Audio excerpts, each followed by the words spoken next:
Mi nombre es Febre Juan Carlos, profesor en Educación Física, coordinador del área de capacitaciones de la Universidad Nacional de La Plata, de la Dirección General de Deportes de esta universidad, y tengo el agrado de recibirlos, de agradecerles la participación en este tipo de cursos a los cuales la pandemia nos ha obligado a realizar.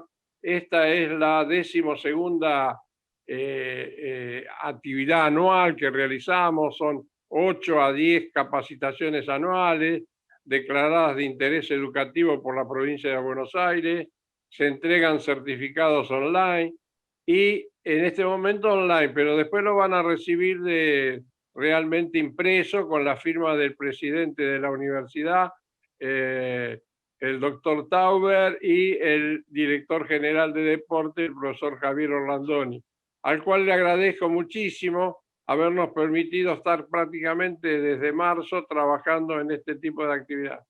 El doctor Jorge Franchella es un médico deportólogo de gran trayectoria, integrante de la Escuela de Medicina del Deporte y la Actividad Física que funciona en Miami. Y está desarrollando un proyecto que es importante, que es pasarlo al español, las conexiones que él tiene, las conexiones, o sea, que la América Latina se pueda comunicar en español con esta sociedad americana que es tan importante. A su vez fue el primer director y creador de la Escuela de Medicina de Deporte en el Hospital de Clínica, y realmente espero que la charla les sea de mucho interés. Les mando un abrazo grande y estaremos al final despidiéndonos. Muchas gracias, doctor, a su disposición. Gracias, profe. Muchas gracias. Bueno, yo los quiero saludar a todos. Les agradezco que estén aquí, obviamente. Y para mí es muy importante hoy el poder participar. Como le decía el profesor, después en algún momento vamos a explicar este tema de que el Colegio Americano de Medicina del Deporte, que es la entidad de referencia mundial más importante, yo ahora tengo la suerte de pertenecer al comité directivo y se está trabajando para abrir una opción que nunca existió todavía, pero que es la opción en español, lo cual va a permitir seguramente, porque es un proceso que ya estamos en curso, que podamos llegar a todos con una alternativa en castellano, y bueno, sin tener que viajar para una serie de situaciones, así que eso en su debido momento vamos a tener la oportunidad de comunicárselo y estamos trabajando con el profesor Febre para que llegue a todos. Por otro lado, les agradezco, vi que hay gente de todo el país, ahí encontré gente de cada una de las provincias, yo estoy muy feliz, a mí me toca habitualmente ir a dar charlas, les agradezco por esto también. Ahí vi gente de Córdoba, de Río Grande, bueno, estuve en Río Grande el año pasado dando una charla, y también vi una de las chicas que decía que no escuchaba, no sé si ha podido recuperar el sonido o conseguir el sonido.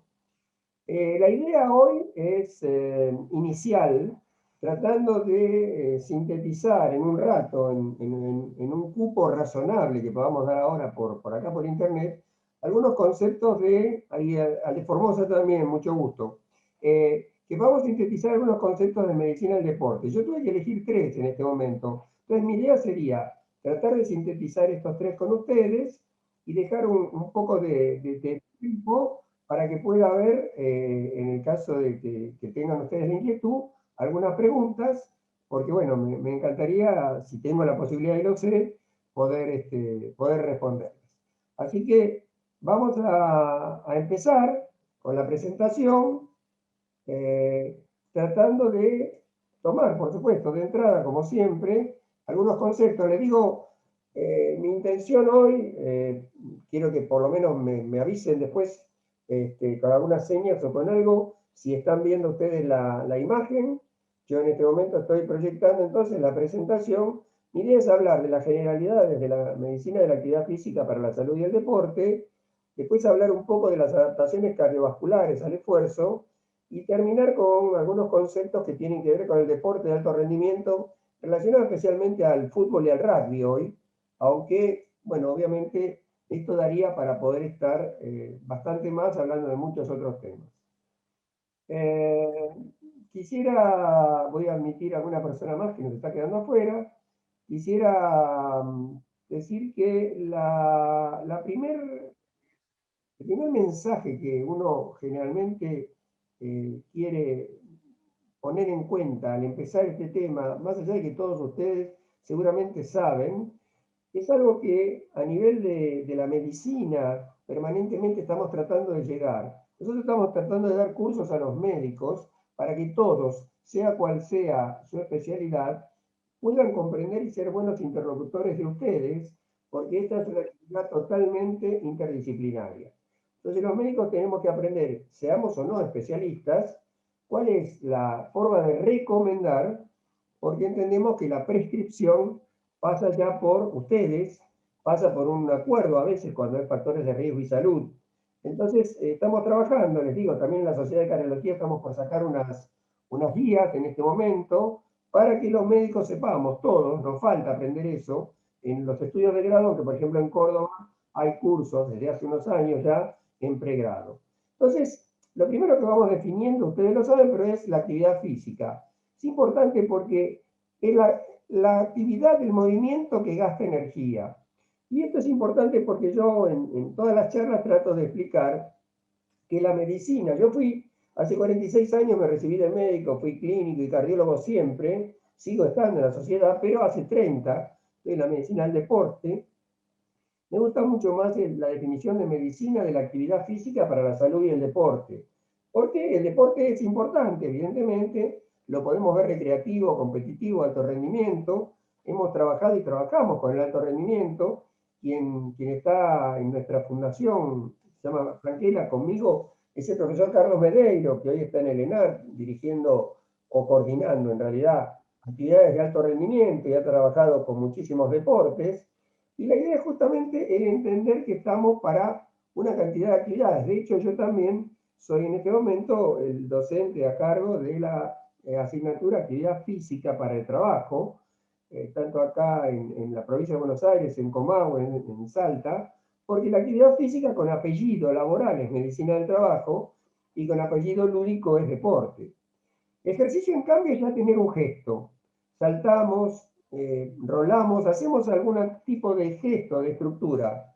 Y ustedes saben que entonces terminamos definiendo actividad física, ejercicio, y en deporte hay una serie de definiciones. Yo diría que una de las maneras para hoy es tener un reglamento, tener normas que nos hagan practicar algo que después veremos que puede ser de varias maneras.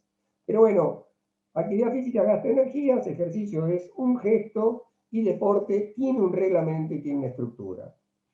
Hay muchas maneras de definir y de separar la cantidad de deportes. Hay charlas enteras que uno puede dar, porque las podemos dar por energética, las podemos dar por el gesto, las podemos dar por una cantidad de características. Yo acá reúno algunas que suelo mencionar, como por ejemplo la actividad que puede ser individual o colectiva. Ustedes saben que la mentalidad de la persona que hace una actividad individual hace que sea más responsable de sus propios actos, entonces es protagonista de los éxitos y también es el responsable de sus derrotas, mientras que si hace una actividad colectiva se acostumbra más a toda esa relación social. Eso se traduce incluso después en la práctica diaria. Es habitual que cuando trabajamos ponemos de manifiesto algunas características personales. De hecho, si vemos a un maratonista o un tenista, va a recibir consignas y de pronto tal vez las va a ejecutar muy bien, pero tal vez va a tener esa endurance de hacerlo solo, y en cambio tal vez el que practicó más deportes colectivos se socializó de otra manera, disfruta mucho más el entorno y el compartir.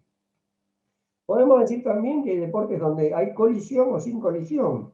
Hay gente que no disfruta el hecho de chocar con otra persona y otros que sí, fútbol, básquet, rugby sí, y el otro, por supuesto, hasta puede estar separado por una red, con el tenis, el vóley, etc. Hay deportes que los hacemos con nuestro propio cuerpo, otros con un objeto, puede ser una pelota o puede ser una bicicleta, o con un objeto le pegamos a otro objeto. Entonces ahí ya nos vamos acordando que esto también va a tener importancia por la coordinación, lo que denominamos espacio, tiempo, objeto, y eso hace también que a veces cuando se hacen planes para los chicos, hay que entender que el chico tiene etapas sensibles que así como sabemos que va a pararse y hablar en determinadas edades, hay un momento que tiene lateralidad, equilibrio, acervo motor, que son momentos sensibles, y es el momento donde uno tendría que estimularlos. Pero al mismo tiempo tenemos que entender que en las primeras edades, además de jugar, el chico va a poder hacer con su propio cuerpo, mientras que cuando trabaje con un objeto, tal vez primero lo va a tomar lejos, una pelota, la segunda tal vez lo va a tomar junto a su cuerpo para poder identificarlo e integrarlo, la tercera la va a poder tomar con cierta elasticidad y la cuarta la recibe y la pasa. Son etapas. Del mismo modo que con un objeto alcanzar otro, con un stick o con una raqueta, ya está hablando de una coordinación mayor. Por lo tanto, esa definición de que me mandan la pelota, que es un objeto, a través del aire en un tiempo según su velocidad, y yo la tengo que ir a interceptar, espacio, tiempo, objeto, también a veces con un objeto, implica un nivel de complejidad mayor. Por eso a veces no se considera necesariamente que algunos deportes muy tradicionales iniciados en los chicos sean tal vez los únicos o los más adecuados, porque el chico se va a acostumbrar más a su propio cuerpo y va a tener que aprender la coordinación con un objeto al otro, del mismo modo que sabemos que hasta los 9 o 10 años el chico copia los gestos, no integra tanto técnica, y bueno, ese chico recién va a integrar técnica después de los 10, 11, 12 años, de acuerdo a su evolución biológica. Había un montón de temas que podemos charlar al respecto y que, bueno, son materia de consideración, no nos va a alcanzar hoy. ¿Dónde desarrollamos la actividad? En agua, tierra, aire. Muy importante porque si estamos trabajando en un chico o estamos trabajando con un individuo en donde necesitamos una calcificación, necesitamos calcio, vitamina D y el propio peso. Mientras que si lo hacemos en el agua únicamente, hay estudios que han demostrado que un chico que hace únicamente una actividad en agua tenía menos osificación que el que hacía fútbol, que lo tenía en miembros inferiores y en columna fundamentalmente, y el que utilizaba todo el cuerpo, que también integraba la osificación de sus brazos. Sabemos que hay un pico de masa ósea, sabemos que hasta los 25 o 30 años va a tener masa ósea, y entonces sí, a partir de ese momento va a poder, el poder integrar una serie de características para trabajar. Tierra y aire, obviamente, son características que también podemos considerar. Entonces, de lo que estamos hablando es que hay deportes, por ejemplo, que los vamos a realizar todos juntos, o en otros vamos a estar separados por una red, incluso no vamos a poder tocar la red. Todas esas son consignas que van a hacer que cada persona, cada uno de nosotros, haga el deporte que puede y el que le gusta y no el que quiere a veces. Por eso es importante, porque en el chico, ¿con qué le estamos? Mostrándole. Y en el adulto, cuando tenemos que darle actividad física para que sea activo, ¿qué le vamos a recomendar? Aquello que él pueda, incluso por energética. Va a haber un grupo que tiene fibras rápidas, un mecanismo de energética glicolítico, que es rápido, y recupera los fosfágenos también, y otro que es aeróbico, más potente, pero más lento, más tranquilo, más prolongado a través del tiempo. Y bueno, esto va a ser muy importante también. El deporte cíclico me permite conocer cómo va a seguir mi movimiento, de manera que lo voy a poder integrar antes.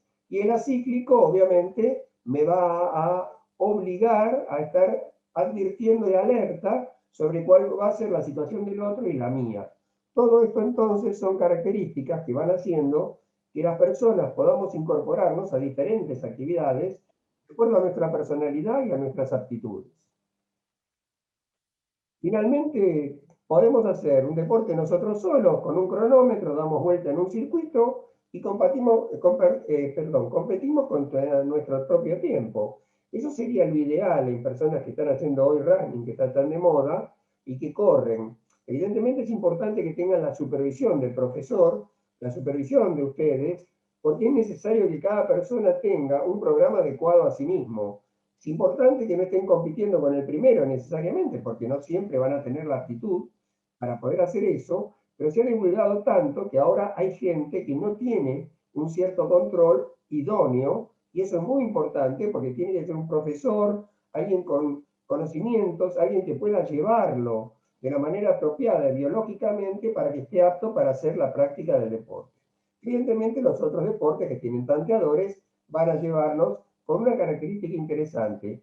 Cuando se suman los dos, podemos tener fútbol o básquet o rugby, bueno, vamos ganando y sabemos que si pasa el tiempo lo logramos.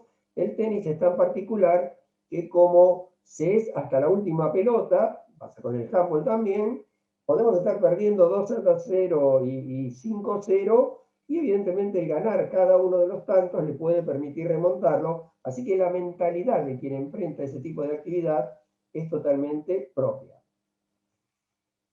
Acá algunas características, se me ocurrió una, pero va pasando a través de la vida ciertos cambios. Vamos teniendo picos, esto después se lo vamos a poner en el collado del video para que lo puedan volver a ver, pero vamos a tener características que van disminuyendo a través de la edad, en donde va aumentando la grasa corporal y va disminuyendo la masa muscular. Por supuesto, es importante que todo esto que vemos acá y algunos más tienen esta característica. ¿Cuál es? Que la actividad física es capaz de demorar o revertir ciertos deterioros propios de la edad. Fíjense que si trabajamos bien podemos quemar la grasa corporal y podemos aumentar la masa magra. Hay trabajos de fuerza hechos en personas de 80, 90 años sin inconvenientes, con la posibilidad de que puedan levantarse de una silla, puedan caminar. Yo les diría que en la tercera edad, la denominada tercera edad, antes de empezar con algo pensaríamos en aumentar su tono muscular. Si aumenta su tono muscular se paran, si se paran pueden mover las articulaciones, y si se pueden mover las articulaciones, si tienen fuerzas van a caminar. Por lo tanto, en ese momento van a poder hacer cualquier trabajo aeróbico que le podamos pedir, y ahí vamos a mejorar la parte cardiovascular también. En lo único que ustedes ven que obviamente la actividad física no está a la altura de poder revertir es la velocidad de conducción de un nervio o el número de fibras, porque eso ya está determinado, pero sí trabajar en la fuerza máxima, la fuerza, potencia o resistencia, y en la capacidad oxidativa, que la podemos mencionar después. ¿Qué es entrenar? Ustedes lo saben, pero me importaba ahora dejarlo un poco más establecido. Es un proceso de adaptación para lograr la plenitud. Nosotros tenemos que lograr la plenitud. ¿Cuánto es suficiente? ¿Cuánto es demasiado? Es muy importante que podamos entender que si no tenemos un estímulo suficientemente adecuado, mínimamente adecuado, no vamos a obtener respuesta. Después vamos a tener un área en el cual vamos a trabajar dentro de nuestras aptitudes, pero también quiero dejar desde ahora el mensaje de que existe una dosis que a veces algún médico la llamó dosis tóxica, y es una dosis muy alta de actividad física que está sobrepasando las características biológicas del propio cuerpo.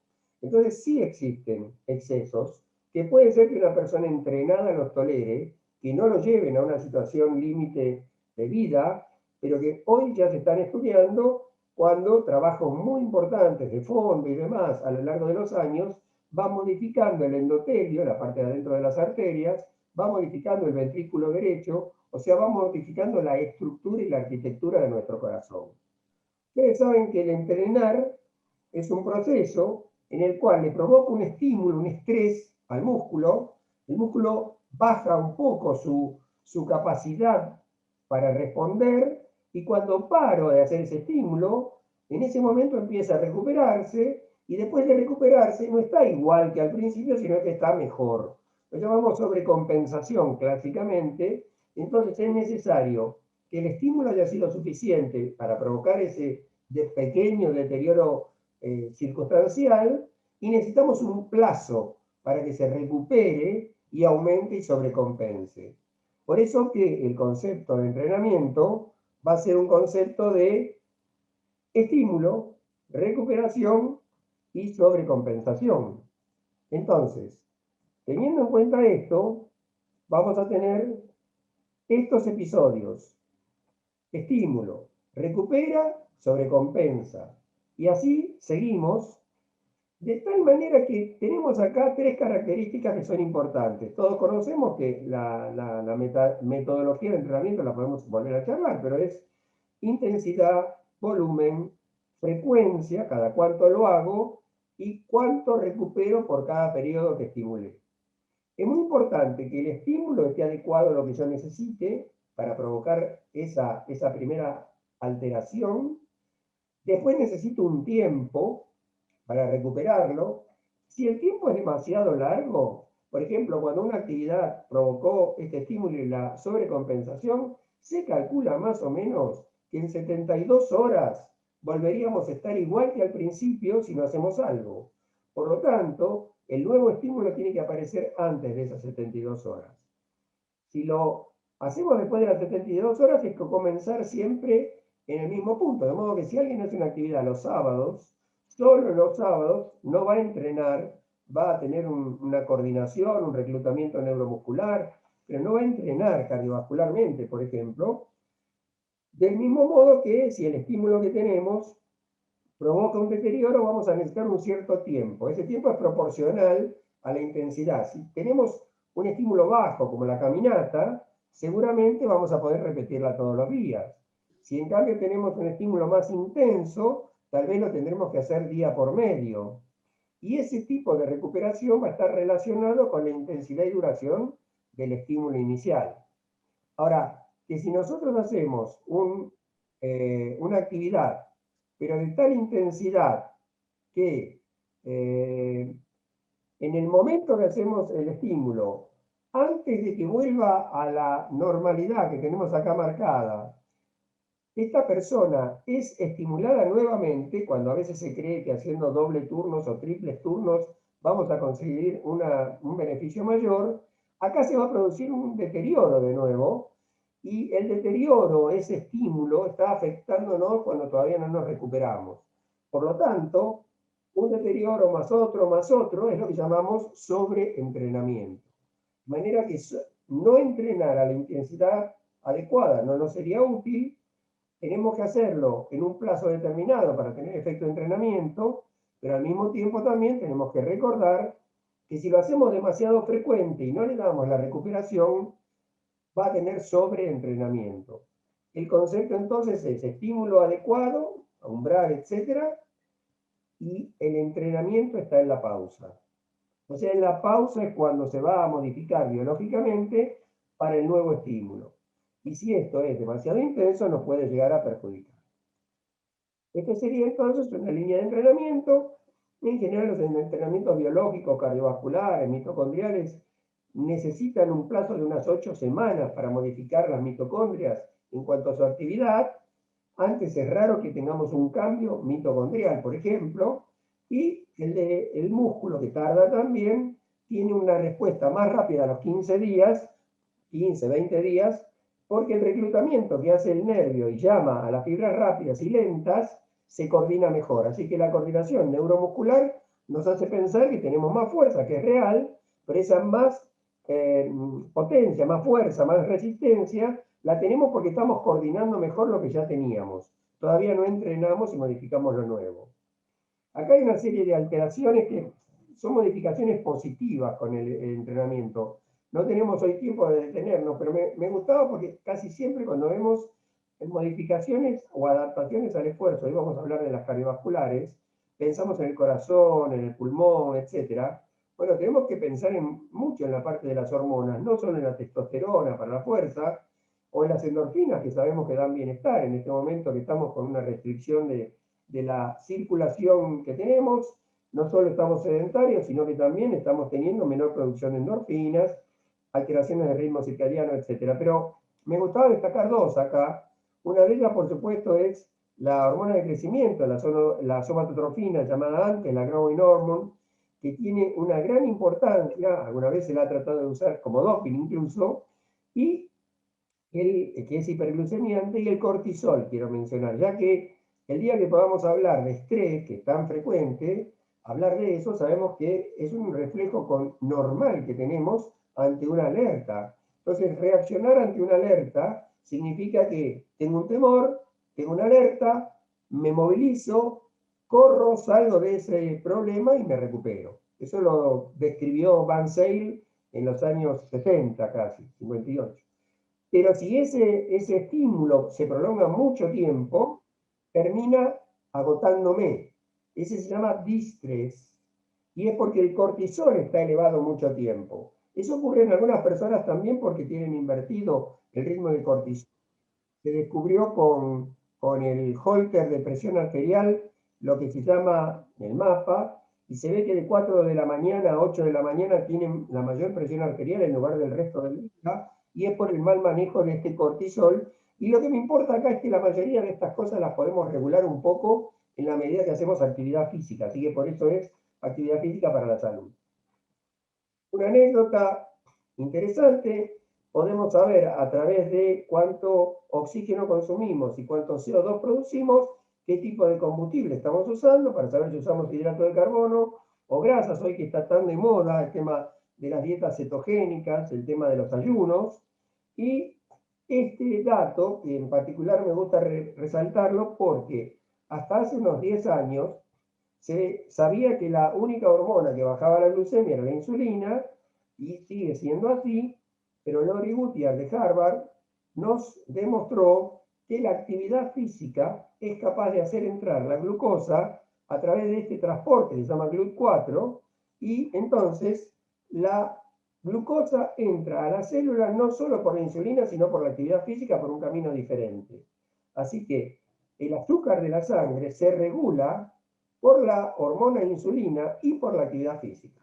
Hoy en día que se habla tanto de diabetes y actividad física es muy importante, y lo mismo en la obesidad y en el síndrome metabólico. En otro momento podemos hablar de la parte hormonal. Recordemos también que los depósitos de hidrato de carbono están fundamentalmente en el músculo. El que tenemos, y acá está mencionado en el hígado, es el que mantiene el azúcar normal en sangre, la glucemia.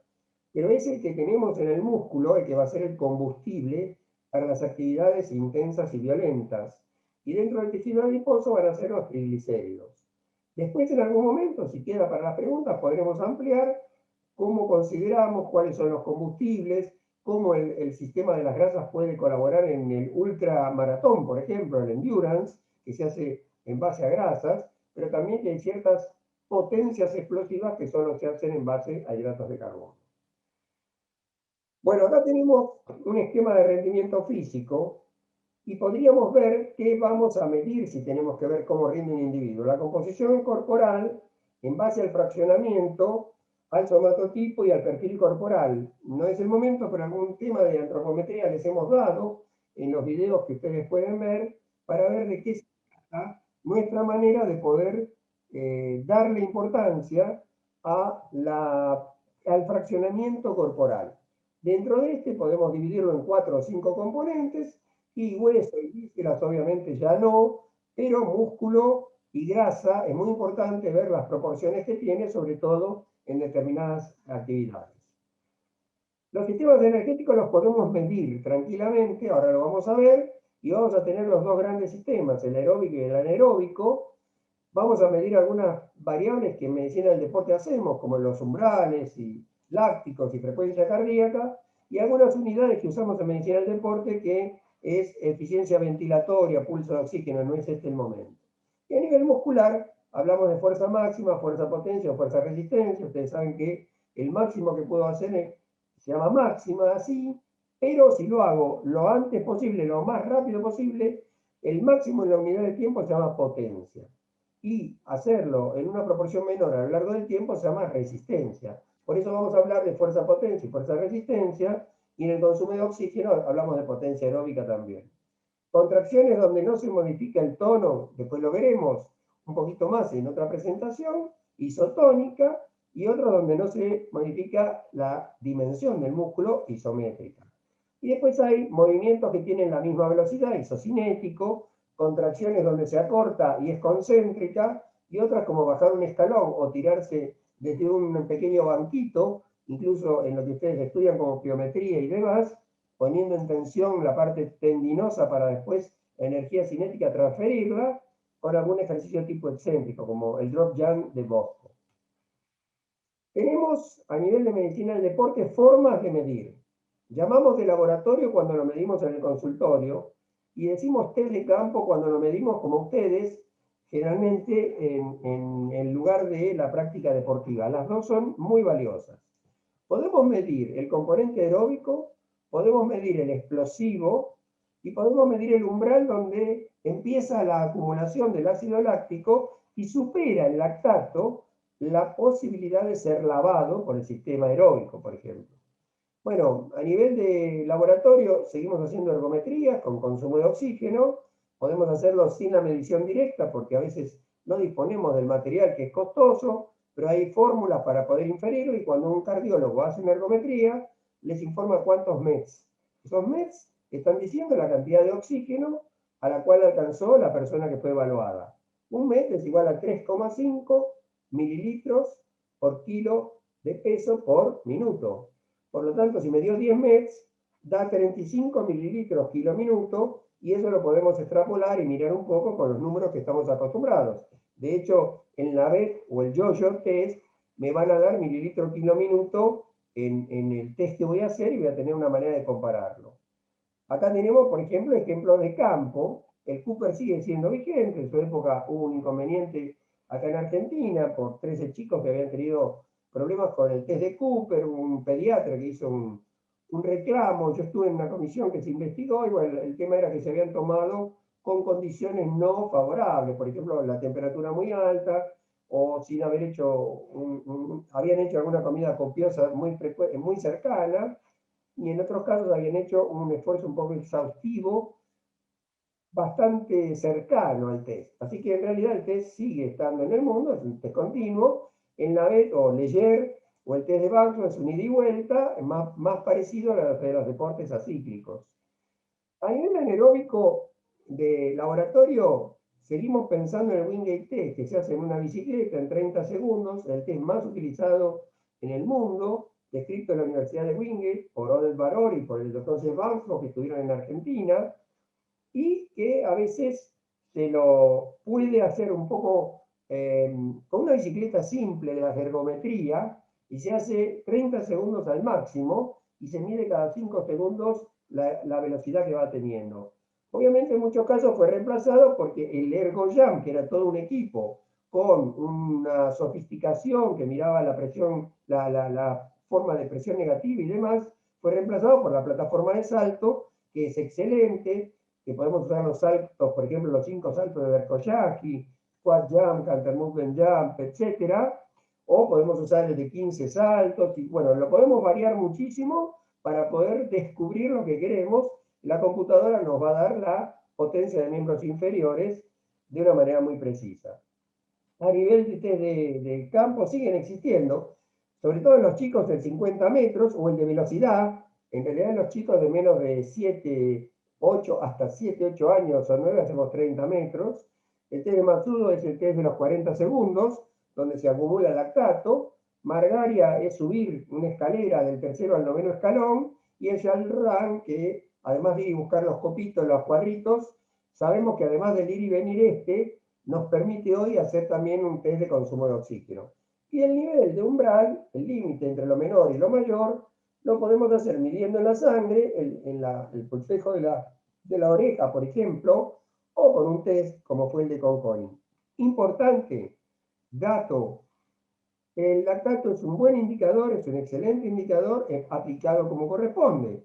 Sabemos que hay un ácido que se está formando dentro de las células y se lava con el sistema aeróbico, tiene que salir de la célula a la sangre. Una vez que está en la sangre circula, y si está pasando una fibra que está acumulando mucho láctico por otras fibras musculares que están trabajando de una manera intensamente aeróbica, se va a lavar en ese intermedio, y lo que vamos a estar midiendo va a ser un promedio de lo que está ocurriendo en el organismo, no un test absoluto como alguna vez se lo quiso marcar.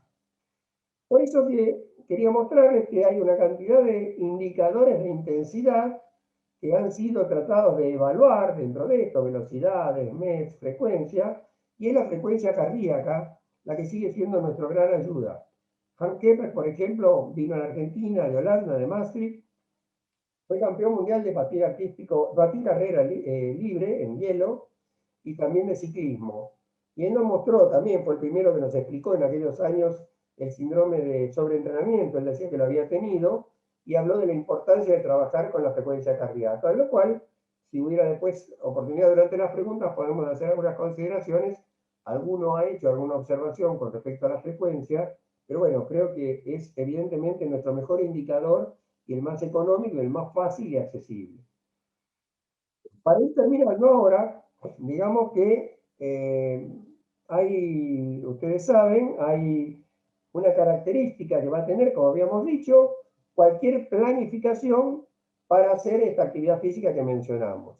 Y vamos a tener estas 4 variables.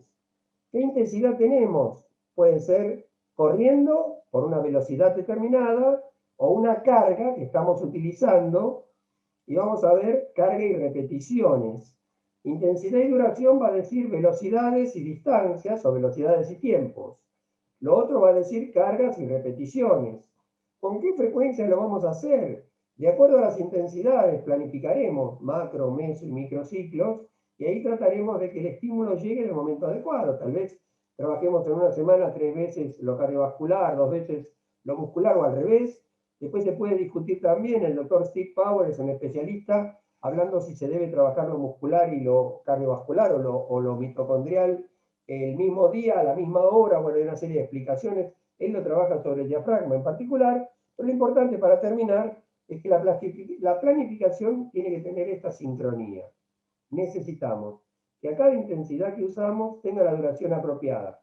Caminar puede ser todos los días, como dijimos, trotar, andar en bicicleta tendrá una variante. Si lo hacemos más intenso, tendremos la pausa adecuada de acuerdo al nivel de entrenamiento que tenga en ese momento. Con esto paramos y terminamos un primer módulo de esto.